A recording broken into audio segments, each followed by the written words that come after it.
Per far fronte alla pesante crisi idrica, la Regione ha messo in campo 18 milioni di euro attraverso l'assestamento di bilancio, fondi utili per creare nuovi invasi e sostenere gli agricoltori, i cui raccolti rischiano di essere decimati.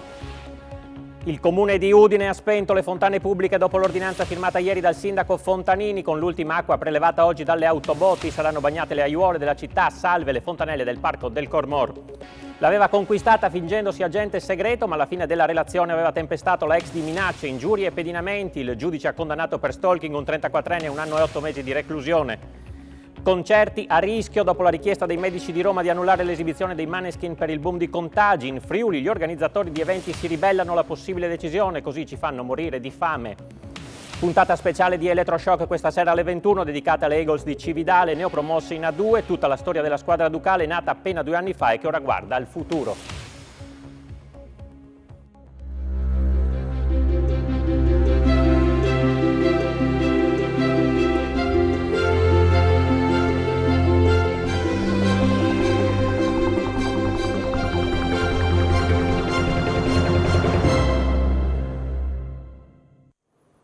Buonasera e bentrovati all'edizione del nostro telegiornale. In primo piano la crisi idrica che continua e per questo sono in arrivo risorse per la creazione di appositi bacini per sostenere il comparto agricolo. La Giunta regionale ha previsto un intervento economico per far fronte alla siccità anche nel lungo periodo, mentre le commissioni hanno provato la parte legata anche a sanità e ambiente. Vediamo il servizio.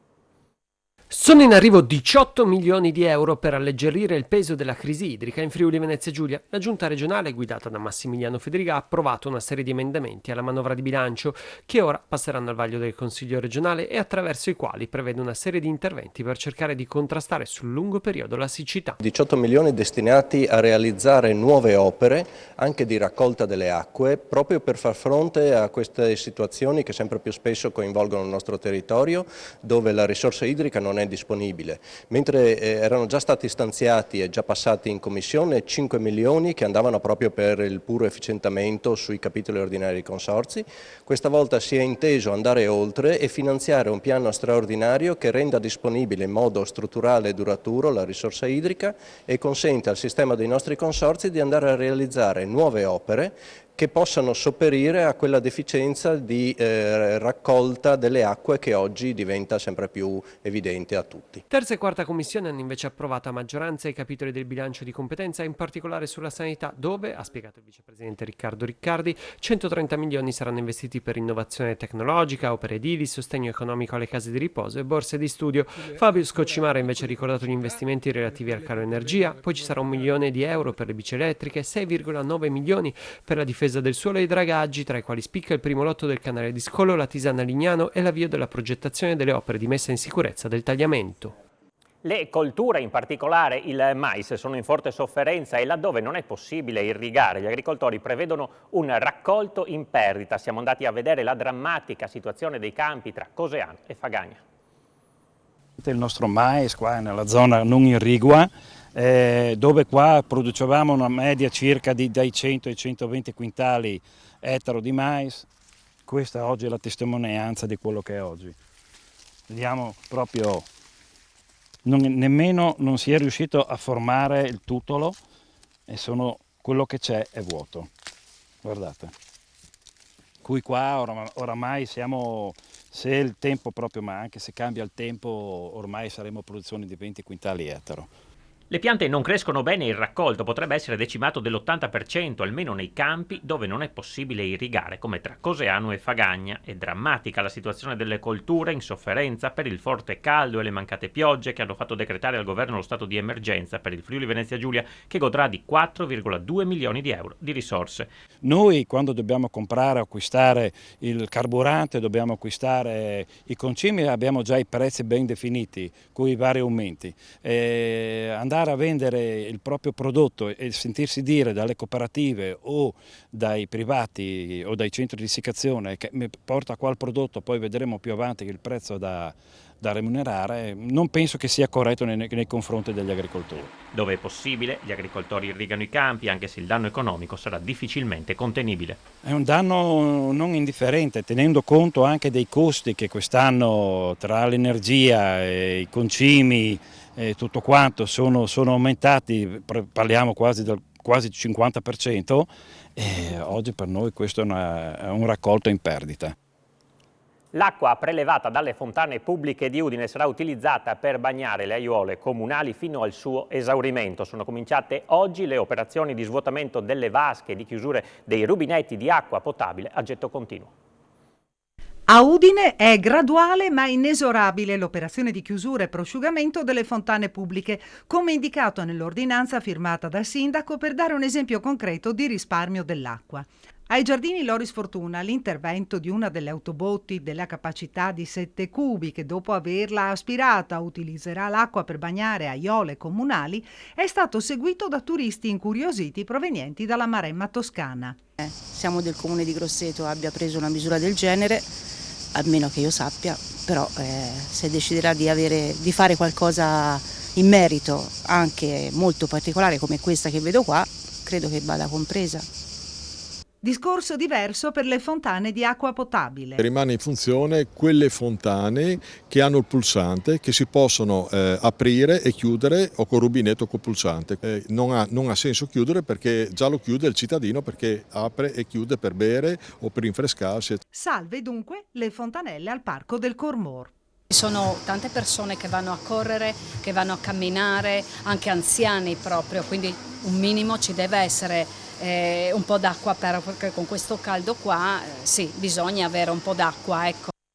Passiamo alla cronaca, maxi operazione dei carabinieri contro l''ndrangheta, 29 gli arresti effettuati, uno anche in provincia di Udine e nel Tolmezzino che soggiornava un uomo affiliato al clan Cordì di Locri.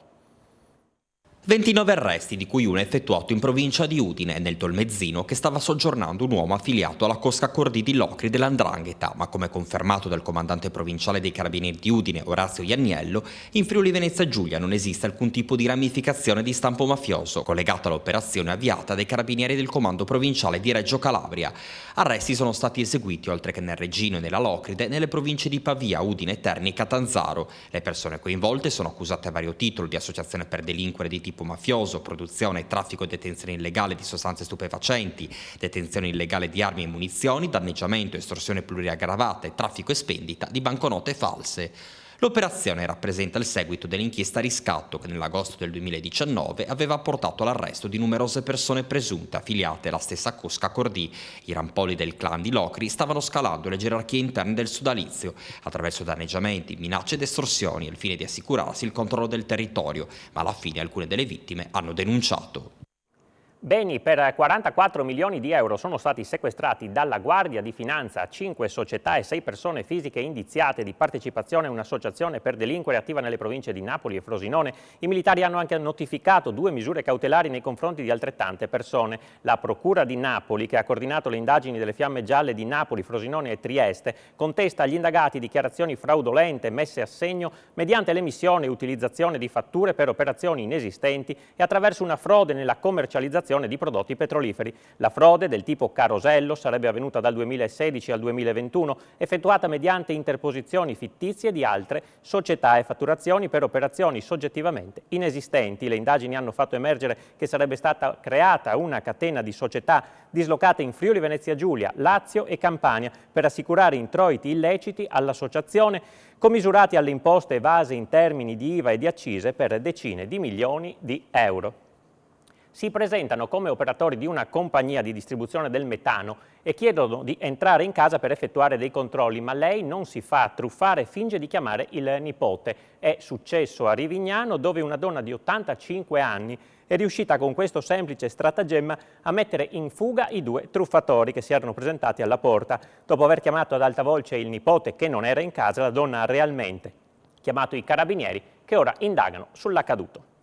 Escalation di aggressioni fisiche ai danni di autisti del trasporto pubblico in regione, con 2 casi verificatisi soltanto ieri. Un conducente di pullman dell'azienda Arriva Udine è stato aggredito con 3 pugni al petto da un viaggiatore a San Daniele del Friuli e un autista di Trieste Trasporti è stato vittima di minacce, sputi e percosse da parte di 4 utenti. Entrambi sono stati accompagnati in pronto soccorso. A renderlo noto è stato oggi il segretario generale FIT CISL FVG Antonio Pittelli, che definisce l'accaduto gravissimo e che arriva a valle di una serie di violenze di varie entità e gravità avvenute nei mesi passati e che più volte sono state denunciate. Secondo Pittelli è urgente aprire un tavolo perpetuo sulla sicurezza che unisca prefetti, ragione e aziende. Non ci accontenteremo più di risposte inconcludenti, dice, serve un immediato intervento che vada ad accrescere fortemente la sicurezza a tutela dei lavoratori. 2 incidenti si sono verificati in montagna nel pomeriggio di oggi a Forni a Voltri, località Caprizzi. Un motociclista ha perso il controllo della sua 2 ruote e l'uomo è caduto all'altezza di una curva percorrendo una strada bianca, finendo sbalzando a terra e procurandosi una doppia frattura femore e bacino. Raggiunto dai soccorritori, l'uomo è stato stabilizzato dall'equipe dell'elisoccorso regionale, caricato a bordo del velivolo e condotto in ospedale a Udine. A intervenire sono stati anche il locale soccorso alpino e la Guardia di Finanza.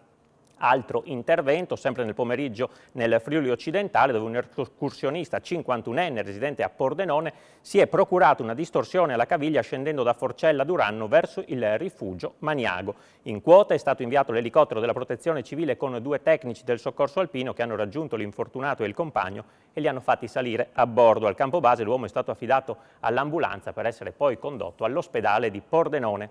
E infortunio sul lavoro a Tarcento, dove un operaio di un cantiere ha subito una lesione a un piede provocata da una caduta di un peso dall'alto. L'uomo è stato trasferito d'urgenza all'ospedale di Udine, la sua prognosi è riservata. Al cantiere sono arrivati i carabinieri insieme al servizio ispettorato del lavoro. Voltiamo pagina, il Tribunale di Udine lo ha condannato a 1 anno e 8 mesi di carcere per stalking. L'uomo aveva tormentato per mesi la ex compagna con minacce, ingiurie e pedinamenti, fingendosi agente segreto. L'ha conosciuta spacciandosi per un agente dei servizi segreti e, terminata la relazione, l'ha molestata per mesi. Alla fine lei si è rivolta a un centro antiviolenza. Lui, un napoletano di 34 anni, oggi è stato condannato per stalking a 1 anno e 8 mesi di reclusione dal giudice Roberto Pecile del Tribunale di Udine, che ha raddoppiato la richiesta del PM. Vittima delle persecuzioni è una donna residente a Udine, militare di professione. I 2 avevano cominciato la relazione nell'aprile 2019 per lasciarsi 1 anno dopo. Poi il condannato l'ha tempestata di mail nelle quali, oltre alle ingiurie, la minacciava anche di toglierle i figli. Inoltre ha creato diversi profili social sui quali pubblicava fotografie di loro 2 e dei bambini. Non contento, la pedinava facendole sapere di conoscere i suoi spostamenti. Era persino diventato amico dell'ex marito per vederla quando portava i piccoli dal padre. La situazione è andata avanti per 4 mesi. La donna, rappresentata dall'avvocato Samantha Zuccato, era talmente spaventata da non dormire la notte e cambiare percorso per andare al lavoro, fino a chiedere ai vicini di tenere il cellulare acceso di notte in caso di emergenza. Il giudice ha condannato l'uomo anche a un risarcimento di 3.500 euro. Il suo difensore ha annunciato ricorso in appello. Una sentenza del TAR rilancia il progetto della SIL di realizzare una biocomposteria a Lignano Riviera. Biocompostiera a Lignano Riviera, il TAR del Friuli Venezia Giulia cancella il no della regione. Il giudice amministrativo ha annullato l'atto con cui il servizio demanio ha respinto la proposta della società Imprese Lignano di realizzare la struttura interrata di 1.000 metri quadri in un'area demaniale data in concessione tra Viale Riccardo Riva e la spiaggia all'altezza dei bagni 3 e 4. La bocciatura era stata motivata dalla regione sulla scorta di un parere negativo del servizio pianificazione paesaggistica regionale. La SIL è ricorsa al TAR sostenendo che la biocompostiera sorgerà in un'area priva di pregio e che, pur essendo visibile di lato, sarà nascosta da siepi molto alte. Il TAR ha dato ragione alla SIL perché i timori del servizio demanio sono infondati e le sue valutazioni generiche e superficiali. In 16 ricorrono al TAR del Friuli Venezia Giulia contro il comune di Udine perché esclusi dal Luna Park di Santa Caterina. Il giudice però dà ragione a Palazzo d'Aronco. La vicenda risale al 2021 quando il municipio, causa Covid, aveva ridotto il numero delle attrazioni del Luna Park autunnale per garantire il distanziamento, negando un posto a 16 esercenti. Loro hanno fatto ricorso al tribunale amministrativo appellandosi però al regolamento sbagliato, ovvero quello del Luna Park di primavera, e senza dimostrare di avere i requisiti per unirsi ai baracconi. Il TAR ha giudicato corretto l'operato del comune e respinto il ricorso. Oggi a Roma sono stati presentati i risultati dei test Invalsi 2022. Gli studenti del Friuli Venezia Giulia si collocano nella fascia medio-alta. Resta un importante divario tra il nord e il sud Italia. Le problematiche legate al Covid sarebbero superate almeno a nord-est. Si collocano nella fascia medio-alta gli studenti del Friuli Venezia Giulia secondo il test Invalsi 2022. I risultati della prova svolta nelle classi sono correlati alla conoscenza di italiano, matematica e inglese. Complessivamente emerge un arresto nel calo dei risultati osservati nel 2021 rispetto al 2019, con, nel 2022, addirittura un miglioramento nell'inglese. In pratica l'effetto negativo della DAD causa Covid si è arrestato e, come sottolinea Roberto Ricci, presidente Invalsi, la scuola in presenza è fondamentale anche se la DAD è un ottimo strumento in fase emergenziale. Nelle classi seconde e quinte della primaria gli studenti del Friuli Venezia Giulia nella conoscenza dell'italiano si collocano al 70% per i più giovani e all'80% per quanto riguarda quelli all'ultimo anno. La matematica è simile al 70%, mentre per l'inglese, analizzato solo nelle quinte, la lettura supera il 95%, mentre l'ascolto è sotto di 10 punti percentuali. Nelle classi secondarie di primo grado il punteggio medio per l'italiano è al di sopra dei 200 punti, quindi terzo livello, è perfettamente in linea con il resto del paese, mentre un po' più alto per la matematica e l'inglese. Nelle scuole superiori la media è più alta rispetto al resto del paese e la regione si colloca nel gruppo 1, con anche un ottimo risultato degli allievi fragili, ben al di sopra della media nazionale in tutte le materie. In questo caso sono state analizzate le classi seconde e quinte, sia dei licei che degli istituti professionali. Dai test Invalsi arriva un buon segnale per la nostra regione, ma nel complesso la scuola italiana deve concentrarsi sulle riforme strutturali e metodologiche. Questa è l'analisi dei presidi friulani. I risultati sono tutto sommato buoni, a conferma che il Friuli Venezia Giulia è storicamente un territorio dove le prove Invalsi segnano performance positive, ma sono soprattutto le ombre che vanno prese in considerazione. E questa è l'analisi dei dirigenti scolastici della regione sui test, espressa per bocca della presidente dell'ANP Teresa Tassanviol. Queste prove, spiega la numero 1 dei presidi friulani, non sono una pagella alle scuole o ai ragazzi per dire chi è più bravo, ma servono per tracciare una fotografia dello stato di salute della nostra scuola. È positivo che ci sia un miglioramento rispetto agli ultimi anni, anche in relazione a una maggiore presenza in classe. La scuola della nostra regione ne è uscita bene. Tuttavia, va avanti Tassanviol, questi dati vanno letti con attenzione nel loro complesso nazionale e devono essere interpretati nel modo corretto affinché si trovino i correttivi giusti alle criticità. In definitiva, vanno fatte le riforme, con strutture da innovare e sul fronte metodologico, per far sì che gli studenti possano avere una scuola migliore nei prossimi anni, dalle primarie alle superiori. Un concetto sottolineato a livello nazionale anche dal presidente dell'ANP Antonello Giannelli, che evidenzia come gli alunni vadano accompagnati, motivati e supportati con strumenti innovativi e rispondenti alle esigenze di un paese che cambia. Ci occupiamo ora della pandemia. Oggi in Friuli Venezia Giulia sono 1931 complessivamente i nuovi contagiati da Covid, emersi a fronte di 7.953 test effettuati. Le persone ricoverate in terapia intensiva sono 7, i pazienti ospedalizzati in altri reparti sono 173. Oggi si registrano i decessi di 2 persone, uno a Udine e uno a Pordenone. Intanto l'Ordine dei Medici di Roma chiede lo spostamento del concerto dei Maneskin, classificando quello del Circo Massimo un evento ad alto rischio contagi, in concomitanza con il picco della variante Omicron. Alla notizia tuonano gli organizzatori di concerti in regione, con i contagi dicono dovremmo convivere, dopo 2 anni da sopravvissuti, ora ci vogliono fare morire di fame. Sentiamo. La loro data zero a Legnano Sabbiadoro ha scatenato 27.000 fan ed ora i Maneskin sono attesi al Circo Massimo. 70.000 persone sono previste sabato al concerto, che però fa scattare l'allarme dei camici bianchi, in particolare dell'Ordine dei Medici di Roma, che classifica l'evento a rischio alto, consigliando l'uso delle mascherine FFP2 o lo spostamento della data. L'esibizione del gruppo romano è infatti prevista in concomitanza del picco della variante Omicron tra il 10 e il 15 luglio, ma gli organizzatori di concerti in regione non ci stanno. Non creiamo terrorismo, la situazione è ancora gestibile, dice Luigi Vignando della Vigna PR, reduce del Giova Beach Party, che ha portato in 2 giorni 60.000 presenze a Lignano. Abbiamo fatto un percorso di vaccini importante, non vedo sensibili aumenti nelle terapie intensive. Dello stesso avviso Loris Tramontin di Azalea Promotion, i concerti non si spostano, si fanno, se fino a ieri si sono raggiunti numeri importanti anche per i live di Vasco, non vedo perché da oggi non si possono fare, conclude Tramontin, che avverte ci devono essere delle leggi, non delle richieste di spostamento agli artisti 3 giorni prima del concerto. Vogliono farci morire di fame, tuona Luca Tosolini di FVG Music Live. Siamo sopravvissuti 2 anni. Fermare un concerto dei Maneskin significa lasciare a casa migliaia di persone e aziende che lavorano nel comparto. Con la possibilità di contagio, conclude Tosolini, dovremo convivere, ma sempre in modo responsabile. Ci spostiamo a Monfalcone, dove sono state ripristinate le 4 linee Enel interrate che avevano causato diverse ore di blackout nei giorni scorsi. Oltre al ripristino della situazione, Enel ha installato anche 2 power station d'emergenza per evitare altri cali di corrente improvvisi. Stiamo facendo la conta dei danni, ha specificato il sindaco Anna Maria Cisint. Ho ricevuto più di 50 email da parte di piccoli imprenditori e da cittadini che mi elencano i danni che hanno subito. Farò una prima valutazione di come supportare i cittadini in questo tentativo di recuperare i soldi persi, ha concluso il sindaco, e poi decideremo come muoversi. I comuni cercano personale per gli uffici tecnici, geometri, architetti e ingegneri preferiscono lavorare nel privato piuttosto che chiudersi in un palazzo comunale. Sentiamo l'appello del sindaco di Premariacco. Il posto fisso in municipio non è più il sogno di tanti giovani degli anni 50, anzi oggi sembra essere addirittura snobbato, soprattutto se si parla di ufficio tecnico. Lo dimostra la fame di personale di tante amministrazioni pubbliche come quella di Premariacco, il cui sindaco lancia un appello. Abbiamo dei finanziamenti, mai come in questo periodo, per poter fare dei lavori e ovviamente servono gli uffici tecnici per sviluppare tutto quello che è la progettazione preliminare o il primo step, diciamo, esecutiva. Quindi questo è il problema grave, che mancano i professionisti.